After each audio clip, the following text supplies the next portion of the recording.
Alex Barnes was an ordinary, successful businessman whose every day was meticulously planned. As usual, he dropped his kids off at school, watching as they disappeared through the gates. For a brief moment, he felt a sense of relief. Another morning had gone smoothly, another small victory over the chaos of life. But as the kids disappeared from view, Alex suddenly felt the world around him come to a standstill. In the quiet of his car, a sharp ringtone broke the silence. The number was unfamiliar, and something about it made his stomach churn. Grabbing the phone, he hesitated but decided to answer. The moment he pressed the button, he was greeted by a voice he didn't recognize. Cold, emotionless, and devoid of life. "Alex, listen very carefully."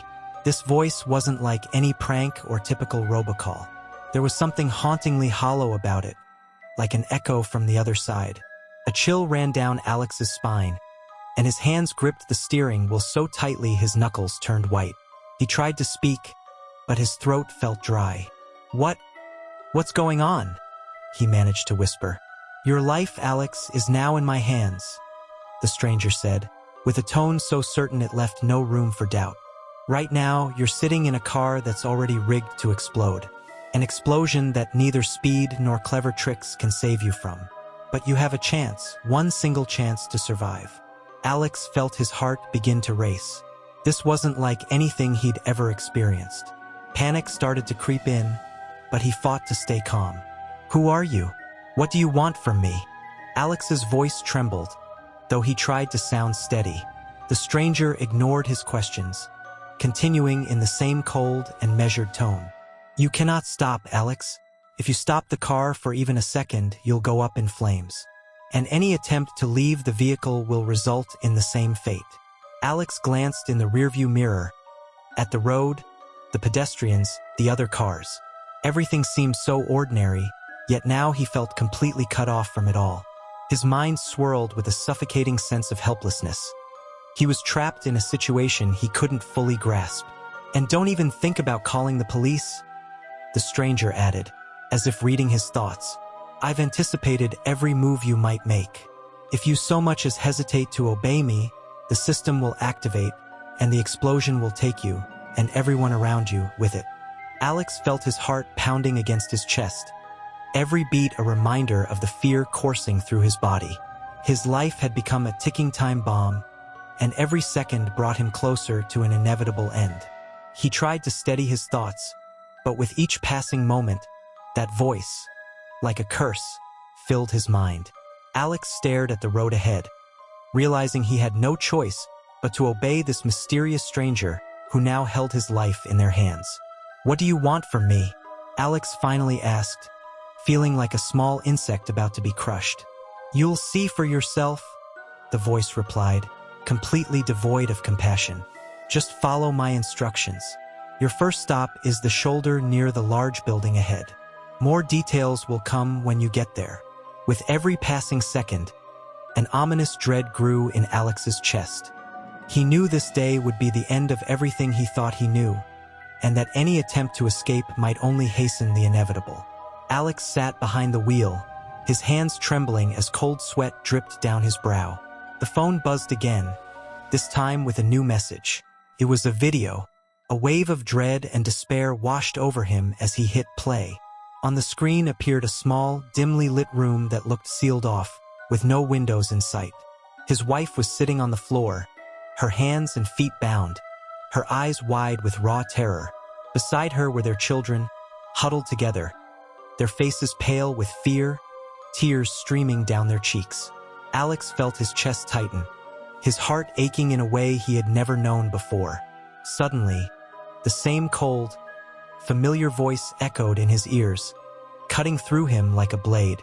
"How are you feeling, Alex? Your family doesn't look very happy today, do they?"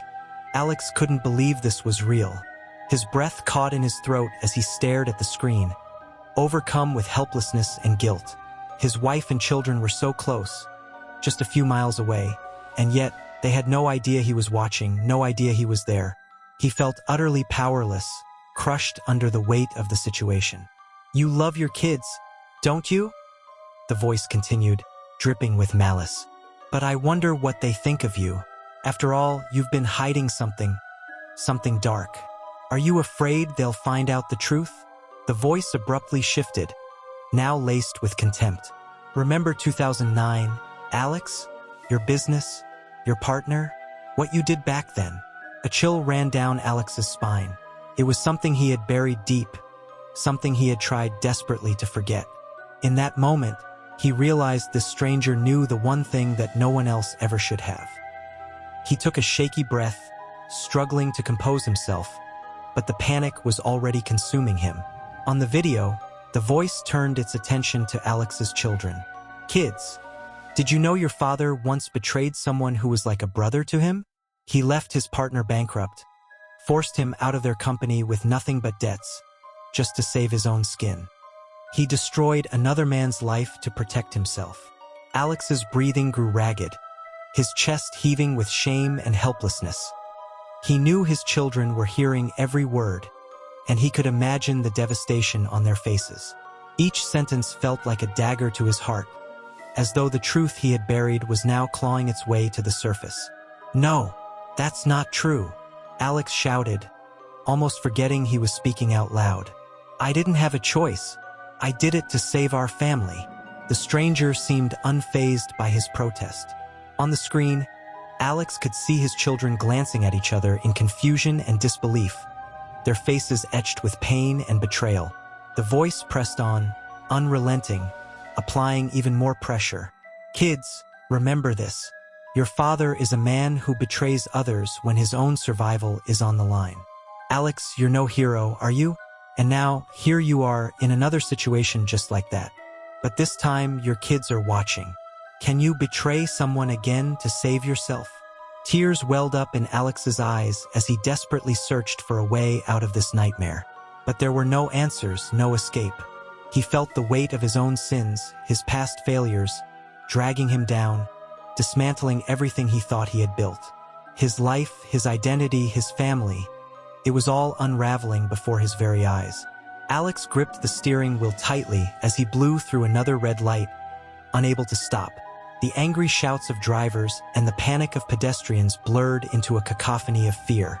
His body was tense to the breaking point, but what tore at him most was knowing that his kids were watching it all unfold on the video. They were crying and trembling, trying to understand why their father had suddenly turned into a monster behind the wheel. The voice returned, cold and mocking. "Oh, you do love taking risks, don't you, Alex? But it seems you're always ready to gamble with other people's lives when it suits you. Isn't that right? Think back to 2012. It seems you had a knack for deceiving your partners." The video suddenly cut to his wife, her face twisted in shock and pain. She looked straight at the camera, then lowered her gaze, as if grappling with something too horrific to fully comprehend. "What is he talking about?" she asked, her voice trembling with bitter disbelief. "Alex, what partner? What does he mean?" Alex swallowed hard, feeling his chest tighten with shame and despair. He tried to explain, but his words came out weak and hollow. "It wasn't serious," he stammered, sounding as though he didn't believe it himself. "It happened once, just once. I love only you. I was a fool." The stranger let out a cold, soulless laugh, mocking Alex's feeble attempts at justification. "Once, you say? Don't you think you've used that excuse a little too often? Alex, you thought your little secrets would stay buried, that no one would ever find out. But now your wife and kids know everything. And how, I wonder, will they ever forget?" Alex's wife looked away from the camera, her face contorted with hatred and disgust. He could see her struggling to breathe through the storm of emotions, while his children sat frozen, their faces pale with confusion and fear. "How could you?" she whispered, tears welling in her eyes. You promised to be honest with me. You swore." Alex tried to protest, but the stranger's voice overpowered him. "Ah, honesty. That's always been your weak point, hasn't it? Alex, now your wife and kids know what you really are. A man who uses people like pawns to get what he wants. You're a monster, and now they see the truth." The children began to cry openly, their faces twisted in terror and revulsion. Alex felt like he was sinking into a bottomless pit, dragged down by the stranger's words and the weight of his own sins. "No!" he shouted, desperate to reach them. "I'm not like that. It was a mistake. I love you. I love you more than anything. You're my family, my whole world." But his wife's voice, filled with pain, cut through his pleas. Her gaze was cold, unrecognizable. You betrayed me, Alex. And now I don't even know who you are." Her words pierced him like daggers. Alex felt the walls of his world crumbling with every accusation, every confession. And then it hit him, this wasn't a nightmare he could wake up from. This was his reality, and there was no escape. Alex felt his world crumbling under the weight of secrets unraveling one by one before his family. His hands trembled on the steering wheel as his phone buzzed again. The stranger, someone he'd never seen or known, was ready to deliver another blow. A video played on the screen, footage from a security camera. He saw himself younger, fiery at a bar. After a few too many drinks, an argument with an old friend escalated. Words turned sharp, gestures aggressive. The tension built until Alex, drunk and enraged, shoved his friend so hard he barely stayed on his feet. The clip ended abruptly, but another segment followed, and Alex's heart sank as he watched. "Remember this?" the stranger's voice hissed. "I was watching even then, Alex, and let's just say I decided to help you out. Your friend's accident the next day? It wasn't an accident. I made sure his death looked like a mishap. And you, of course, never suspected a thing. Just went on with your life, thinking you dodged responsibility." Alex tried to respond, but his throat tightened, and the words wouldn't come. A cold, sticky panic crept over him as he realized someone had been watching him for years, collecting his secrets, his sins, like crumbs on the dark canvas of his life. And now, this person had turned them into weapons. "What do you want from me?" Alex finally managed to whisper, his voice cracking with despair. "Oh, I already have most of what I want," the stranger replied. "Your submission, your fear. Now, I need just one more thing, your choice." Alex felt the weight of the words. He was being driven toward something far worse. The stranger ordered him to drive to a bridge. Alex, shaking, obeyed, his heart pounding as though he were back in that bar, knowing everything was about to end in catastrophe. The bridge loomed closer with each passing second. Finally, when he arrived, his phone screen lit up again. A new video began playing. It showed his wife and children bound and huddled in the corner of a dark room. Their faces were streaked with tears, their eyes wide with terror and despair. Alex froze, his entire body going numb. Each gasp for air, each tear rolling down his wife's face felt like a dagger slicing through him. "Now, I'm giving you a choice," the stranger declared, his voice colder than ever. "You keep driving. Don't stop. Hit maximum speed and die. Or maybe you decide to stop, but if you do, your wife and kids will die. It's all up to you, Alex." Alex's heart stopped for a moment. He stared at their faces, those terrified eyes, and realized everything he'd ever loved, everything that gave his life meaning, was sitting in that room. Despair clawed at his throat, drowning out any rational thoughts. He had seconds to decide. "This can't be real, please," he whispered, tears streaming down his face. But there was no reply, only silence, dragging him deeper into the abyss. "Time's up, Alex. Choose." He closed his eyes, but the question loomed large.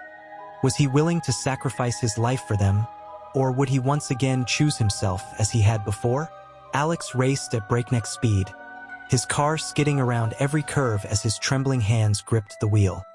His gaze flickered between the speedometer, which screamed his recklessness, and the address of the house where he was meant to save his family. Only one voice echoed in his mind, the stranger's, taunting him with every word. "You're not as noble as you think, Alex. Your family deserves to know the truth." The stranger's voice cut through the phone, cold and unyielding. "I'm not a monster," Alex shouted, desperate to convince himself as much as his tormentor. "I did what I had to, for them, for our future, For them? The voice sneered. Are you sure about that? Suddenly, Alex spotted a car parked on the shoulder up ahead. It was an old model, slightly tilted but oddly familiar. The stranger's voice returned, this time calm, but chilling enough to freeze Alex's blood. Crash into the car ahead, the stranger instructed. It's the only way to deactivate the bomb and save your family. Panic clawed at Alex. What? There could be someone in there, he yelled, his voice trembling with desperation. You've got seconds. Every word you waste brings you closer to the explosion. Choose now or everyone dies. The countdown appeared on his dashboard. 10, 9, 8. His heart pounded louder than the engine, drowning out all rational thought. In a haze of fear and urgency, Alex slammed his foot on the accelerator. The impact was deafening, a violent clash of metal on metal. His body lurched forward, restrained only by the seatbelt, as the world spun in a cacophony of destruction. Then silence. Dazed and gasping for air, Alex barely registered the pain coursing through his body. His ears rang, and every breath felt like a battle. His phone buzzed with a new message, its cold text piercing through his shock. There was no bomb, Alex. I just wanted to see how far you'd go. What? Alex whispered, his voice cracking under the weight of disbelief. I knew you'd do it without hesitation, the stranger said, his tone dripping with cruel satisfaction. You always choose yourself. You've proven it time and time again. And now, look who you just killed. Alex's blurred vision cleared as he turned to the crumpled car in front of him. Through the shattered glass, he saw them, his wife and children. Their lifeless bodies, faces streaked with blood, stared back at him. No, no, no, no. Alex choked, his breath hitching as his world shattered. Tears burned his eyes, cascading down his cheeks as his heart broke into pieces. They were already in that car before you arrived, the stranger explained, devoid of any emotion. The recordings you heard? Pre-recorded. I brought them here so you could face the consequences of your selfishness. Their blood is on your hands. Alex fell to his knees, his screams of agony reverberating through the night. The weight of his choices, his greed, his betrayals, crushed him entirely. He realized too late that he had destroyed the very people he loved the most. Now all that remained was silence, his unbearable guilt, and the haunting emptiness of a life consumed by his own monstrous choices. Subscribe, leave a like, and share your thoughts in the comments. Was Alex truly a monster, or just a victim of tragic circumstances? And remember, every action carries weight. It's up to you to decide whether it becomes your salvation or your burden.